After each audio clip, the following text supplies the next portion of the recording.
Kami bagi pihak Zuna baru saja filekan satu semakan kehakiman. Basically to challenge untuk mencabar perintah pihak immigration yang telah pun pada 17 bulan 10 2016 telah pun menafikan hak Zuna untuk bergerak dengan bebas. Walaupun kita orang tahu Zuna ni mempunyai pasport yang sah, tiket penerbangan yang sah, dan sebelum ini pun banyak keluar masuk negara tanpa sebarang masalah. Dia telah pun pergi ke US, UK, Sweden, Germany dan lain-lain, termasuk Geneva. Tiada masalah. Tapi pada hari itu dengan tiba-tiba tanpa sebarang sebab yang diberikan, sama ada secara lisan ataupun bertulis, tiba-tiba sahaja telah pun dinafikan hak untuk keluar.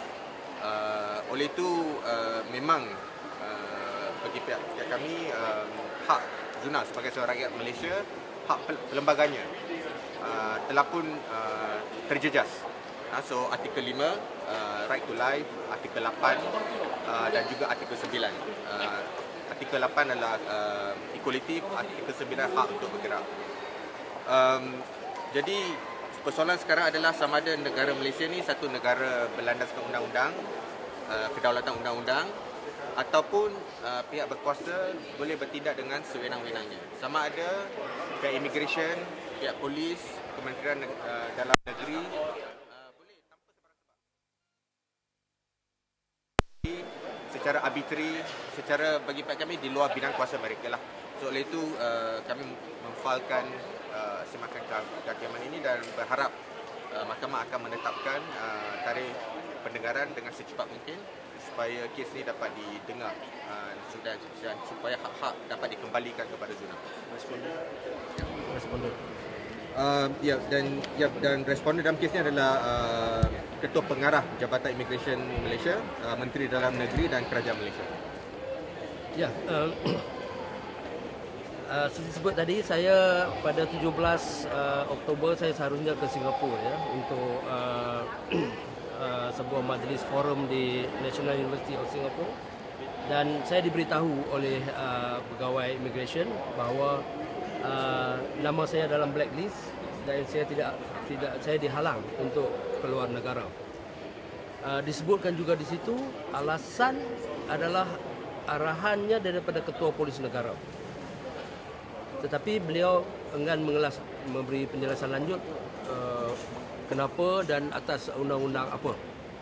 Maka sejak itulah saya telah pergerakan saya keluar negara telah terjejas. Saya ada beberapa pameran ya yang sepatutnya diadakan di Geneva dan juga di Sydney.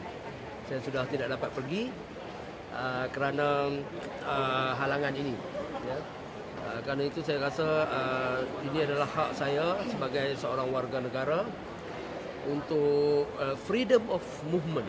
Itu adalah dalam perlembagaan persekutuan ya, disebut ini freedom of movement. So every citizen have a right to move, to move freely ya, to masuk dalam institusi. Kerana itu saya rasa ini adalah satu penyalahgunaan kuasa oleh pihak berkuasa, abuse of power, dan boleh juga saya katakan malafide, yang berniat jahat untuk menghalang saya daripada menjalankan kegiatan seni saya di luar negara.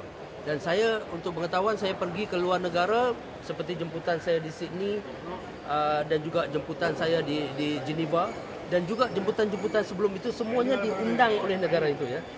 Bukan saya nak pergi buat semata-mata pergi melancung dan mengadakan pameran, tidak. Mereka yang menjemput saya kerana mereka menilai hasil kerja saya ini ada kualiti dan bermutu.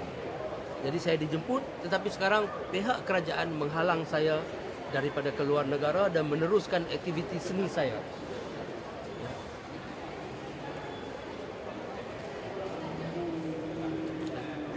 Question?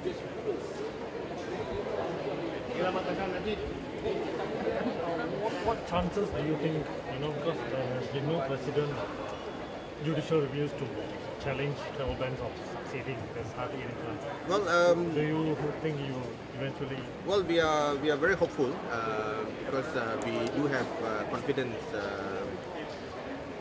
to a certain degree in our courts, and the situation of the law cannot be such that the authorities can, without any reason given whatsoever, that somebody, whether it's not just Zuna, it can be me or it can be you, somebody with a valid passport, with a valid travel flight ticket, without any particular reason, can just be stopped just like that.